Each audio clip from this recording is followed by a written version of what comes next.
Bharatiya Janata party parliament సభ్యులు కాంగ్రెస్ మీద ఆరోపణ చేస్తున్నారు. నేను ఈ సందర్భంగా ఆ నాయకులకే కాకుండా ప్రజలకు గుర్తు చేయదలుచుకున్నాను.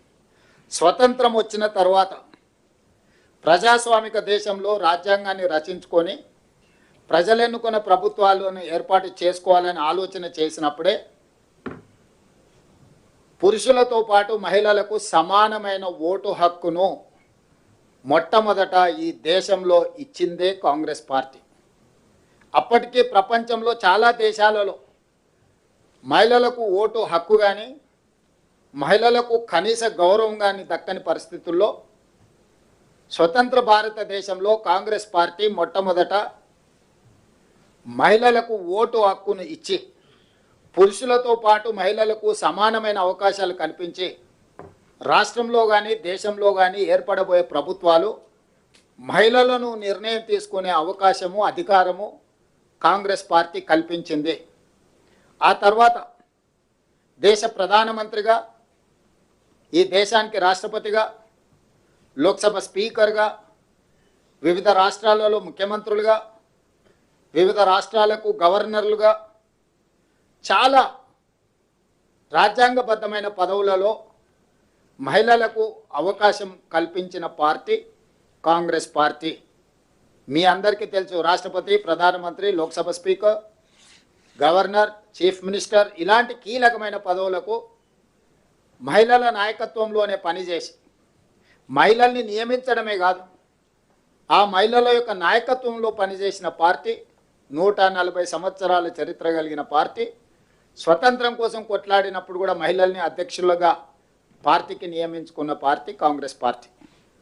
అంత గొప్ప చరిత్ర కలిగిన కాంగ్రెస్ పార్టీ స్థానిక సంస్థల్లో మహిళలకు రిజర్వేషన్లు ఉండాలి అని రాజీవ్ గాంధీ గారు ఈ దేశంలో అమలు చేసి, ఆ తర్వాత చట్టసభలలో కూడా మహిళలకు రిజర్వేషన్లు ఉండాలి, శాసనసభలో లోక్సభలో కూడా మహిళా రిజర్వేషన్లు ఉండాలి అని శ్రీమతి సోనియా గాంధీ గారు రాజ్యసభలో బిల్లును ఆమోదింపజేసి లోక్సభకు పంపించినప్పుడు భారతీయ జనతా పార్టీ సహకరించకపోవడం వల్ల 2013 సంవత్సరంలో చట్టసభలలో మహిళా రిజర్వేషన్లు స్తంభింపచేయబడ్డది. 2013 నుంచి 2023 వరకు 10 సంవత్సరాలు నరేంద్ర మోడీ గారు ప్రధానమంత్రిగా మహిళా రిజర్వేషన్లు ఊసే ఎత్తకపోవడం, మహిళలకు రిజర్వేషన్లు ఇవ్వాలన్న ఆలోచన చేయకపోవడం వల్ల దాదాపుగా 10 సంవత్సరాలు మహిళా రిజర్వేషన్లు కాంగ్రెస్ తీసుకున్న నిర్ణయం, సోనియా గాంధీ గారు పాస్ చేసిన బిల్లు లోక్సభ ఆమోదాన్ని నోచుకోకుండా 10 సంవత్సరాలు కాలగర్భంలో కలిసిపోయినట్టుగా కనుమరుగైంది.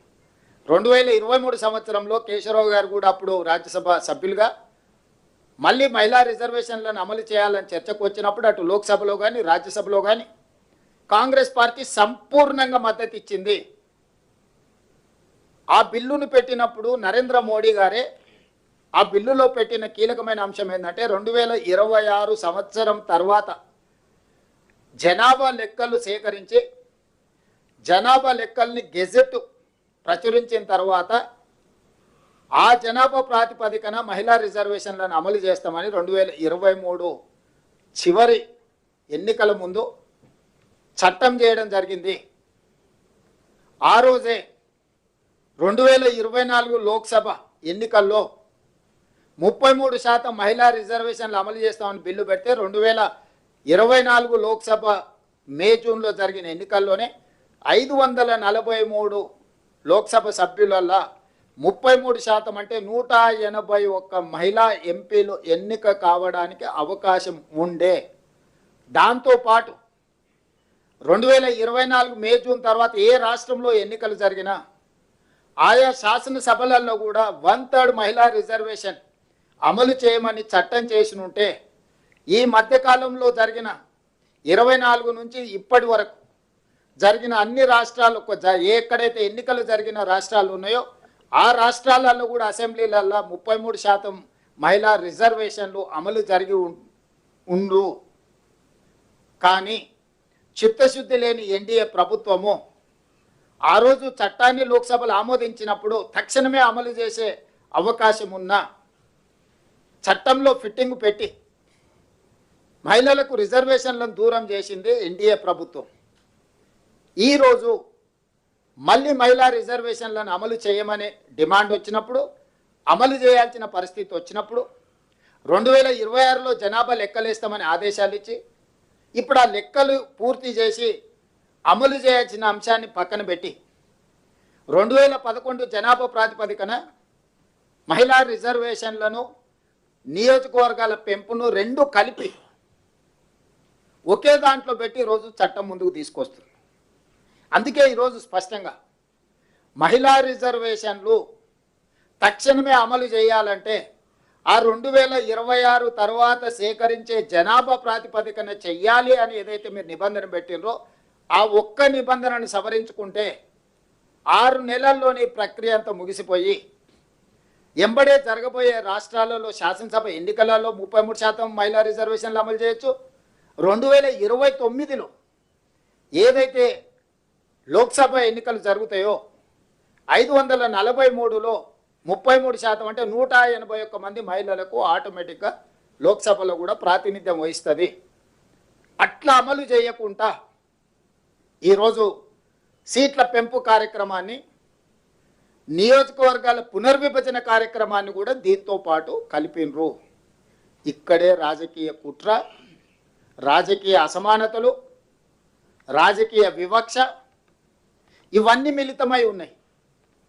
అందుకే ఈరోజు కాంగ్రెస్ పార్టీ పక్షాన తెలంగాణ రాష్ట్ర ముఖ్యమంత్రిగా సహచర మంత్రివర్గ సభ్యులు పెద్దలందరి సమక్షంలో నేను నరేంద్ర మోడీ గారికి చెప్పదలుచుకున్న ఒకే ఒక మాట, మహిళా రిజర్వేషన్లకు సంపూర్ణంగా కట్టుబడి ఉండడమే కాకుండా 100% మేము మద్దతు ఇస్తున్నాము.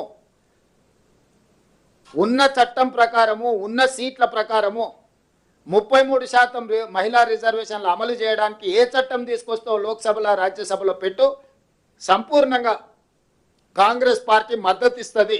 చర్చ కూడా అవసరం లేదు.